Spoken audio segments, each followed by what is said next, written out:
నమస్తే, welcome to Suman TV. నేను మీ యామ్ని. ప్రస్తుతం మనతో ఉన్నారు ప్రముఖ ఆధ్యాత్మికవేత్త, ప్రముఖ జ్యోతిష వాస్తు పండితులు డాక్టర్ గుండపుడి శివసుధీర్ శర్మ గారు ఉన్నారు. గురుగారితో మాట్లాడి మనకున్న సందేహాన్ని అడిగి తెలుసుకుందాం. నమస్కారం గురుగారు. శ్రీమాత్రే నమః. శ్రీ గురుభ్యో నమః.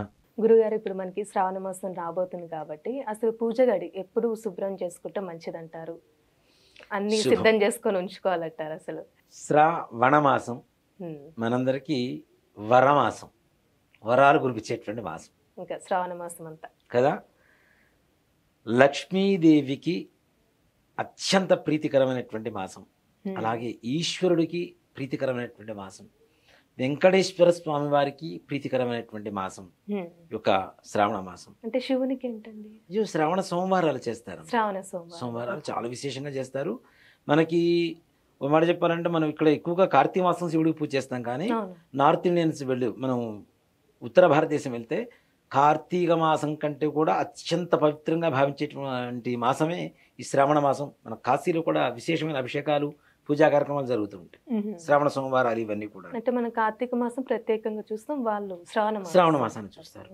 ఇక్కడ శ్రావణం అంటేనే ఒక ప్రశాంతమైనటువంటి వాతావరణం కలిగినటువంటి మాసం. చక్కగా చల్లటి చినుకులు పడుతూ ఉంటాయి. చాలా మంది చేదరించుకుంటుంటారు, అది లేకపోతే మన జీవన ఇది లేదు, విధానం లేదు. అవునా? చినుకు లేకపోతే మనకి మెతుకు లేదు.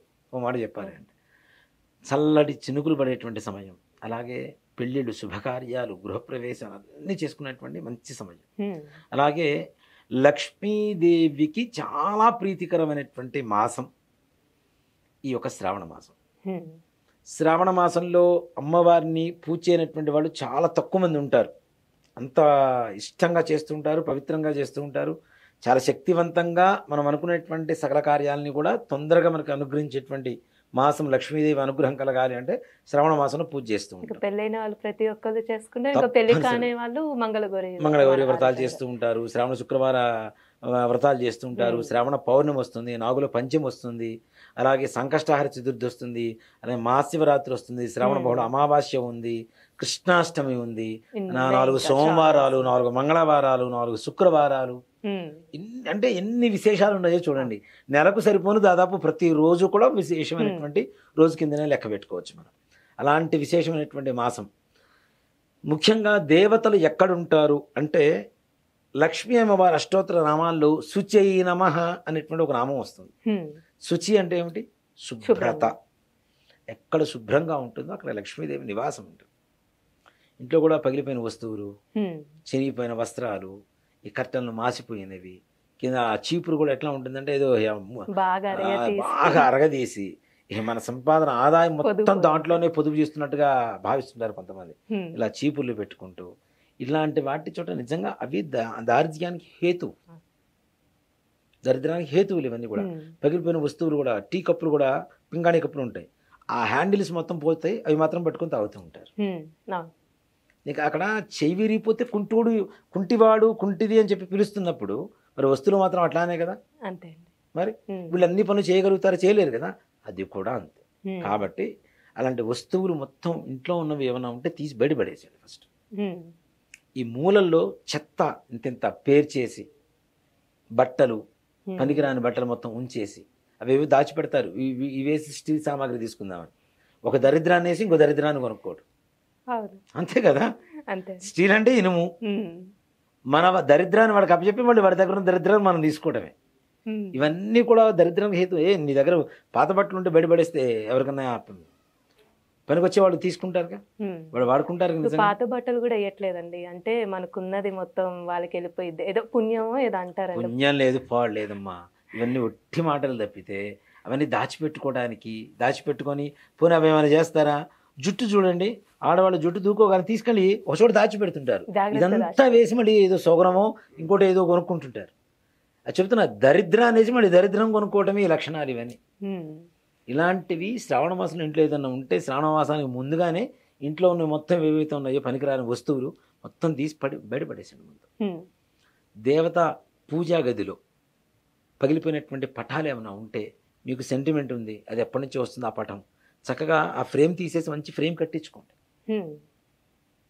ఇంట్లో ఉండేటువంటి బూజు ఏదైతే ఉంటుందో బూజు దులుపుకోండి.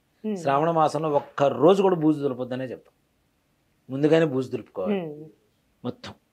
అలాంటిది శుక్రవారం, గురువారం, మంగళవారం కాకుండా మరలా అవి కూడా ఇంకా మిగతా వారాలు మిగిలిన రోజుల్లో ఆదివారం, సోమవారం, బుధవారం ఇట్లాంటి రోజుల్లో చక్కగా దులుపుకోవచ్చు.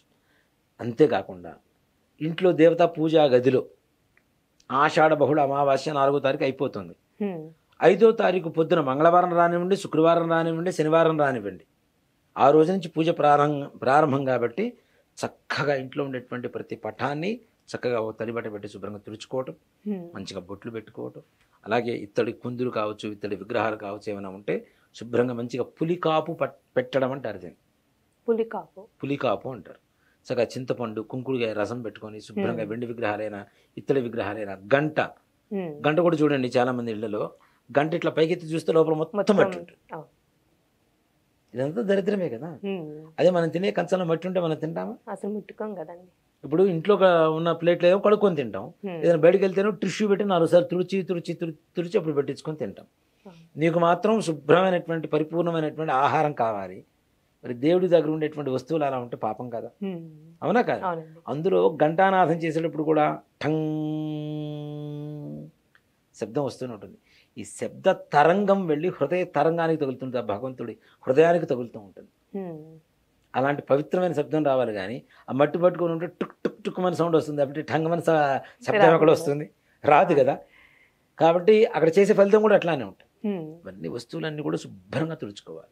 ఎప్పుడు అమావాస్య వెళ్ళిన మరుసటి రోజు ప్రొద్దున్నే మొత్తం చక్కగా తుడుచుకొని దేవతా గది మొత్తం శుభ్రం చేసుకొని చక్కగా రంగవల్లులు దిద్దుకొని మంచిగా అగరబత్తీలు, ఆ సువాసన కూడా ఎలా ఉండాలి అంటే పక్కింటి వాళ్ళు కూడా ఒకసారి ఇంట్లో వండుకునేటువంటి వస్తువును కూడా పక్కన వదిలేసి అని గాలి పిలిచి ఎంత ప్రశాంతంగా ఉండాలి.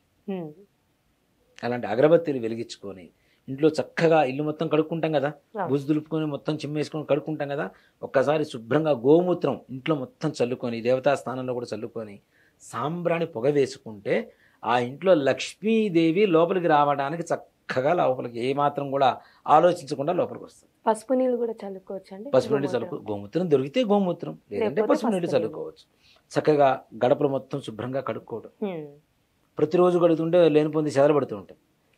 ముందు గురువారాలు శుక్రవారాలు ఇట్లా కడుక్కొని శుభ్రంగా పసుపు పూసి బియ్య పిండి కుంకుమతో బొట్లు పెట్టడం, ఇంటి ముందు మామిడాకు తోరణం కట్టుకోవడం, లేదు చిన్న పూలమాల ఇంట్లో పూలు ఉన్నాయి అవి దేవుడికి ఇవాళ వేషం రేపు పొద్దున తీస్తాం కదా, ఆ పూలమాల తీసుకెళ్ళి గుమ్మానికి కట్టుకోండి చక్కగా. దానివల్ల రక్ష కలుగుతుంది, శోభ కలుగుతుంది, చూడటానికి అందం కనబడుతుంది.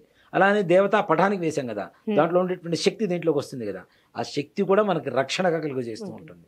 అలా చేయటం, ఇంటి ముందు చక్కగా పక్కన ఈ గడపలు ఏవైతే ఉంటాయో గడపకి ఇరువైపులా దీపం పెట్టడం, ఇంటి ముందు ముగ్గు వేసుకోవటం, ఇవన్నీ కూడా లక్ష్మీప్రదమైనటువంటి యోగాలు. ఎక్కడైతే ఇలాంటి అంటే ఇక్కడ మీకు వరలక్ష్మీ వ్రతం ఉంది కదా, వరలక్ష్మీ వ్రతంలో కూడాను చారుమతి అమ్మవారు ఏ విధంగా ఉంటుంది, చారుమతి అనేటువంటి ఒక స్త్రీ ఉంటుంది. ఆవిడేంటి భర్తతో ప్రేమగా ఆయన అవసరాలు తీరుస్తూ ఆయనకి ఏం కావాలో అన్నీ చేసి పెడుతూ అత్తమామల్ని గౌరవిస్తూ ప్రేమగా భక్తితో వాళ్ళ అత్తమామలకి సేవలు చేస్తున్నటువంటి ఒక స్త్రీని మాత్రమే వరలక్ష్మి అమ్మవారు ఎంచుకొని ఆవిడ కలలో కనపడి నేను వరలక్ష్మీదేవిని నా వ్రతం చేయండి అని చెప్పి చెబుతుంది. ఇక్కడ అర్థం ఏమిటి, ఎలాంటి లక్షణాలు ఉండాలో దాంట్లో చెబుతూ ఉన్నారు. వరలక్ష్మి వ్రతంలో స్త్రీకి ఎలాంటి లక్షణాలు ఉండాలి, అలాంటి లక్షణాలు కలిగినటువంటి వాళ్ళనే లక్ష్మీదేవి కూడా వరిస్తుంది కదా. కాబట్టి ఇట్లా మంచిగా ఇంట్లో చీటికి మాటికి తిట్టుకోవటాలు అరుచుకోవటాలు ఇలాంటివి మొత్తం మానేసి దైవ చింతన, మనం అనుకునేటువంటి పనులు, అవకాశం ఉన్నంత వరకు ఇంట్లో లక్ష్మీదేవిని ప్రశాంతంగా ఉంచితే ఆవిడ మనల్ని ప్రశాంతంగా ఉంచుతుంది. అమావాస్య అయిపోయిన తర్వాత ఇప్పుడు చాలా మంది కూడా పూజలు చేస్తుంటారు. ఎట్లా విష్ణు సహస్రనామం అనుకున్నాం, విష్ణు విష్ణు వషట్కార భూత భవ్య భవత్ ప్రభు. హలో, 1 గంట ఫోన్ చేయండి, రేపు మాట్లాడతా. భూత భూత భవత్ ప్రభు. హలో, సరే సరే. ఇదే పరిస్థితిలో ఉంటారు చాలా మంది. ఫోన్ మాట్లాడుతున్నారో తెలియదు, పూజ చేస్తున్నారో తెలియదు. చిత్తం శివుడి మీద, భక్తి పాచెప్పుల మీద. అలా ఉంటే భగవంతుడు ఏమి ఇస్తాడు మనకి, అవునా? ఇంకోటి, వంట చేసినా పూజ చేయి, పూజ చేసినా వంట చేయి, 2 పనులు చేయొద్దు. ఇంకా కుక్కర్ మోగుతూ ఉంటుంది. ఇక్కడ లక్ష్మీ అష్టోత్తరం, ఓం శుచయ నమః శుభ్రాయ నమః 1, తర్వాత నామాలు 2, ఇవి కౌంట్ చేస్తావా? లేకపోతే 108 నామాలు భక్తి చదువుతావా? దేని మీద చిత్తం లేదు కదా, ఉమ్. ఇక్కడ లేదు అక్కడ లేదు. ఏదైనా ఒక పని అనేది ముందు చేయాలి మనం. భగవంతుడు ముందు గంటలు కూర్చొని పూజ చేయమని ఏ దేవుడు చెప్పటల్లా. ఉమ్. మనకుండేటువంటి కలిధర్మానికి కనీసం 10 నిమిషాలు, ఆ 10 నిమిషాలు కూడా వేరే యావగేషన్స్ ఏవి లేకుండా, ఆలోచనలు లేకుండా ప్రశాంతంగా భగవంతుడి ముందు కూర్చొని 10 నిమిషాలు చేస్తే చాలు. 10 నిమిషాలు రోజులో దేవుడికి కేటాయిస్తే, ప్రశాంతమైన స్వాంతన చిత్తనతో కేటాయిస్తే, మిగిలిన 23 గంటల 50 నిమిషాలు భగవంతుడిని మనల్ని ప్రశాంతంగా ఉంచుతాడు అంతే. ఖచ్చితంగా. ఉమ్. కాబట్టి ఇలాంటి ప్రశాంతంగా పూజ చేసుకోండి, వరలక్ష్మి అమ్మవారి అనుగ్రహం పొందండి. శ్రవణ మాసం అంతా కూడా చక్కగా పూజలు చేసుకోండి, ఆనందకరంగా ఉంటుంది. ఏ ఇంటి ముందు నుంచి వెళ్తున్నా కూడా చక్కగా తోరణాలు కనపడుతుంటాయి, పూలు కనపడుతుంటాయి, ముగ్గులు కనపడుతుంటాయి, చక్కగా కళగా ఉంటుంది, అగరబత్తిల వాసన కనపడుతుంటుంది, గంటల శబ్దాలు వినపడుతుంటాయి, హారతుల వెలుగులు కనపడుతూ ఉంటాయి, చక్కగా దీపాలు వెలుతురు కనపడుతూ ఉంటాయి. అంతా కూడా నిజంగా లక్ష్మీప్రదమైనటువంటి మాసం కాబట్టి ప్రతి ఒక్కరు కూడా అమావాస్య వెళ్ళిన మరుసటి రోజున ఇంట్లో శుభ్రంగా శుభ్రపరచుకుని దేవతా గదిని పూజ చేసుకోవడం అనేది విశేషమైనటువంటి ప్రక్రియ. చాలా చక్కగా తెలియజేశారు గురుగారు. ధన్యవాదాలు. శ్రీమాత్రే నమః. శ్రీ గురుభ్యో నమః.